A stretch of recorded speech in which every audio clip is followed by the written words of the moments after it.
همه چیز عالی پیش می رفت تا اینکه او متوجه شد عشق زندگیش و دوست صمیمیش به او خیانت می کنند.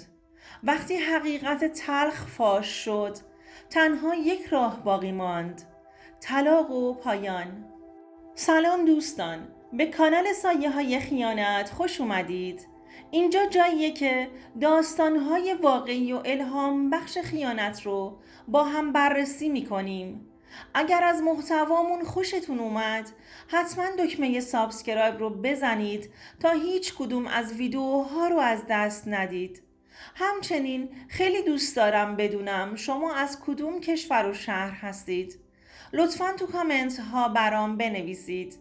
بریم با هم این داستان زیبا رو مرور کنیم و از تجربیاتش پند بگیریم. نازنین هستم. ما 2 خواهر بودیم. پدر و مادرم عاشق ما بودند و هر کاری برای خوشحالی ما انجام میدادند. من سنم به ازدواج رسیده بود و خواستگارای زیادی داشتم. اما عاشق پسری شده بودم که خیلی ثروتمند بود. همین یه پسر بود و خانوادش خیلی دوستش داشتند. از دید من پسر جذابی بود و منو مجذوب خودش کرده بود. من توی تولد دوستم سامان رو دیده بودم و از اون به بعد دیگه چشمام هیچ پسری رو نمیدید.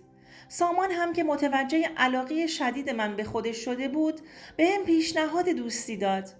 بعد از چند مدت که با هم دوست بودیم، به هم علاقه شدیدی پیدا کردیم و همون موقع سامان به هم پیشنهاد ازدواج داد. منم که از خدام بود پیشنهادش رو قبول کردم.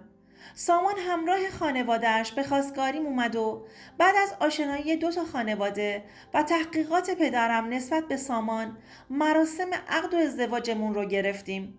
خوشبخت ترین زن روی زمین بودم. خانواده همسرم خیلی دوستم داشتند. من عاشق سامان بودم و برای خوشحالیش هر کاری می کردم. همه چی عالی بود تا اینکه چند سال بعد سامان پدرش رو بر اثر ایست قلبی از دست داد. تنها حامی سامان پدرش بود و خیلی بهش وابسته بود. بعد از فوت پدرش، سامان تمام مسئولیت شرکت پدرش رو بر عهده گرفت. مجبور بود تا دیر وقت سر کار باشه تا بتونه شرکت رو سر پا نگه داره. از اونجایی که سامان تو تمام امور در کارها کنار پدرش بود، میتونست شرکت رو به بهترین شکل ممکن اداره کنه.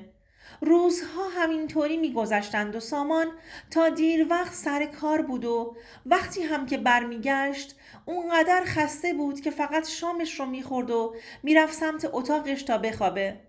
منم داشتم کم کم از کاراش خسته می شدم. تو خونه تنها بودم و تنها تفریح هم خونه مادرم بود. دلم دور همی و مهمونی میخواست. اما سامان وقت اینجور چیزا رو نداشت و حتی به من هم کمتر توجه میکرد. سامان به فعالیت‌های تجاریش بیشتر از رابطمون اهمیت میداد. احساس تنهایی شدیدی میکردم. دلم میخواست با یکی درد و دل کنم تا آروم بشم.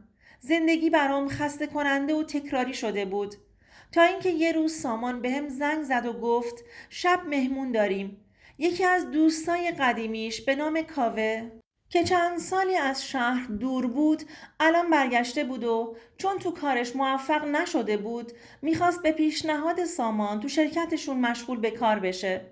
و چون کسی رو تو شهر نداشت، مجبوراً سامان به خونه ما دعوتش کرده بود. منم که بعد از مدتها دلم مهمونی میخواست، سعی کردم از تمام هنرم تو آشپزیم استفاده کنم تا سامان خوشش بیاد و جلوی دوستش سربلند بشه. شب شد و کاوه به همراه سامان به خونمون اومدند.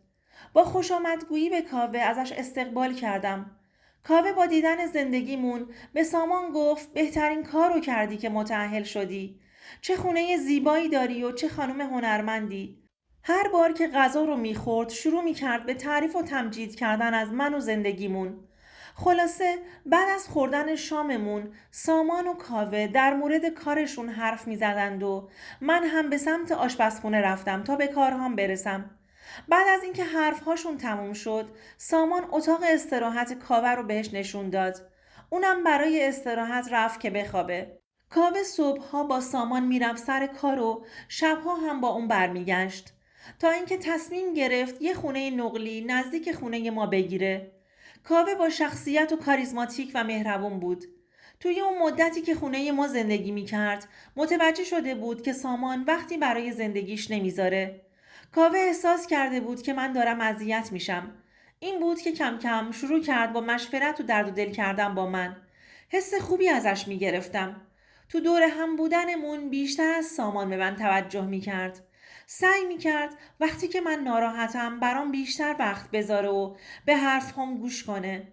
طوری شده بود که هر وقت کاری داشتم اول به کاوه زنگ می زدم تا به سامان. چون می دونستم وقتی به کاوه زنگ بزنم جواب میده. اما به سامان زنگ بزنم یا بر نمی داره یا میذاره رو اشغال. احساس می کردم کنار کاوه خوشحال ترم. توجه اون به من باعث شده بود که خودم رو دوباره باور کنم. دیگه بیشتر با هم وقت می گذروندیم و من داشتم به کاوه وابسته می شدم. هر وقت که به هم زنگ نمی زد حال دلم خراب بود. اما وقتی شمارش رو روی گوشیم می دیدم انگار خدا دنیا رو به هم داده بود. سامانم که اصلا انگار نه انگار که ازدواج کرده بود و تو خونه زنی داشت. انقدر بی تفاوت شده بود. فقط تمرکزش روی کارش بود. رابطه من و کاوه اونقدر صمیمی شده بود که وارد رابطه پنهانی شدیم. سامان همیشه تا دیر وقت سر کار بود و کاوه هم چون این موضوع رو میدونست به یه بهانه‌ای از شرکت میزد بیرون و میومد پیش من. لحظه های زیبایی رو کنار هم تجربه میکردیم. از یه طرف عذاب وجدان داشتم که نکنه سامان بفهمه و طلاقم بده. از طرفی دیگه هم کنار کاوه خوشحالتر و سرزنده تر از همیشه می شدم. روزها پشت سر هم می گذشتند و من هر روز بیشتر عاشق کاوه می شدم. دیگه سامان تو قلبم جایی نداشت. گاهی اوقات هم خودم به خونه کاوه می رفتم و تا قبل از اومدن سامان به خونه برمی گشتم. گاهن با استرس وارد خونه می شدم. می ترسیدم که سامان بویی از این خیانت ببره. چند بار وقتی که وارد خونه شدم سامان جلوتر از من تو خونه بود و به هم میگفت کجا رفته بودی؟ منم به دروغ میگفتم خونه مامان بودم. کجا رو دارم برم؟ سامان به من شک کرده بود. من سردرگم شده بودم، نمیدونستم چی کار کنم که از رابطم با کاوه بویی نبره و متوجه رابطمون نشه. یه روز سامان که بعد از اون وارد خونه شده بودم و بازم ازم جواب و درست و درمونی نگرفته بود، همون لحظه بعد از ورودم به خونه مادرم زنگ زد و بهش گفت که آیا اونجا بودم یا نه.